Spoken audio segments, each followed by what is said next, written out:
I'm on a boat crossing the Irrawaddy River in Burma. Just myself, my husband Roger, the guide, and the captain. Behind us, the sun is setting behind Golden Hilltop Temple. In front, I can see the tops of some of the 4,000 temples scattered across the Bagan Plain. I focus on the moment, the movement of the boats in the water, and the golden glow of the sun reflecting off the waves, making them look like pure gold. I suddenly realise that I'm completely at peace, both with myself and my world, and I can feel that deep within me. At first it comes as a shock, because I could never remember feeling like this. And then I realised that it's something that I've been searching for, and that everything I've done over the last couple of years has come together in this beautiful moment. So I lean into it for a few moments, savouring it deeply. Growing up in Yorkshire, the phrase, pull yourself together and get on with it, is a way of life. My parents teach me many wonderful things, but not how to feel. Love and happiness are fine, there's plenty of love, but anger, best not show it. Sadness, definitely not. You get the picture. The unwritten rule is that showing your feelings is a sign of weakness, and we don't do that in Yorkshire. In the words of the Elkie Brooks song, I learn that we don't cry out loud, we keep it inside and learn how to hide our feelings. And I do it well. After 6 unsuccessful rounds of IVF, I pull myself together and get on with it. I realise now that I was grieving. At the time, I just thought I was sad. 4 years later, my mum dies. Now I know I'm grieving, but I don't want to show it, and I discover a new skill. I was walking down the road one day, and I realised that I'm about to cry, and I take those feelings out of my head and put them in a box and shut the lid, promising myself that I'll take them out later. But I realise this is a good skill to have, and I continue adding things to the box. A couple of years ago, my dad died. As an only child, I had a lot to do, but that's not it. I think I'll make my parents proud by doing what they told me, doing and not feeling. So the box is getting pretty full, so you know what's going to happen. The lid's going to pop, and it's not going to be pretty. Well, it wasn't. A year later, I travelled to Cleveland, Ohio, to a conference to talk at a conference for childless and child-free women. My talk went well, and when I went back into the room, Roger asked me how it went. The lid flies off. He wonders what on earth he's just said, and new mascara is required. The lid lights coming off, and I struggle to keep it on the way home and beyond. I know that I have to do something to start digging around in the box, but what? Salvation comes in an invite to a conference, a workshop based on Brené Brown's Rising Strong book. I know that I have to be there. The only problem, it's in Vegas. No problem. I reframe it to Roger as a holiday. We go to San Diego, Death Valley. He flies home. Perfect. Perfect until I've said goodbye to him at the airport.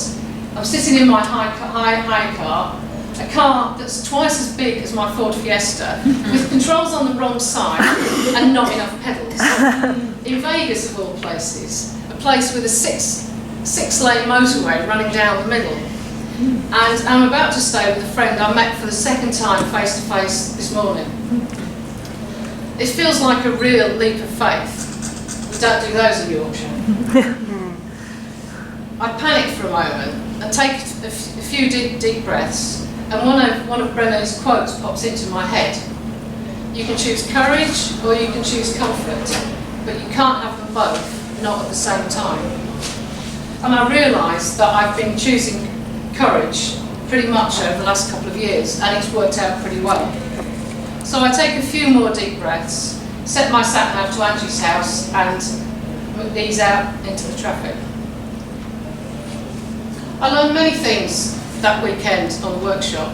and the most profound being the feelings are called feelings because you actually feel them in your body. How did I get to my 50s and not know that? It's not that I haven't felt things before, it's just that I'd never connected what was going on in my head with what was going on in my body. We do an exercise to see how things feel, and I realised that fear, that's up here, and combined with the wanting to sort of freeze and run away and hide. Sadness, that's lower down and heavier. And this is brought home to me when we do an exercise on grief, and as it's about to come to my turn, I can feel the tingling on the top of my head. What I previously thought was the start of a headache, but I realised, no, that's anxiety. My relationship with my box is changing, whereas previously I'd been afraid to open it for fear of unleashing some sort of unstoppable flow. Now I'm curious to explore what's in there. And over time, and with help, I start to do that. I start to practice meditation, and a friend suggests a course in mindfulness, which turns out it includes a few sessions of yoga. So I accidentally start doing yoga. We don't do yoga in Yorkshire. I realised it's exactly what I need, and I find a local studio. For some inexplicable reason, I think it's going to be effortless and easy. Exactly. And never been bendy in my life, I'll be able to bend myself into all sorts of shapes, which the laugh and all of those who do yoga know is not at all the case. But there on the mat, it's really hard, but there on the mat I'm starting to make friends with my body and understand how it feels. I'm accessing a deeper part of me and make that connection between my mind and my body. I feel like I've woken up and I'm starting to notice so much more, both in my mind and my body. Which brings me back to the boat. I look around at the mighty Irrawaddy River and I realise that I've been putting everything that I didn't want to feel into the box because I didn't know any better. I realise now that the only way to a life fully lived is through those feelings.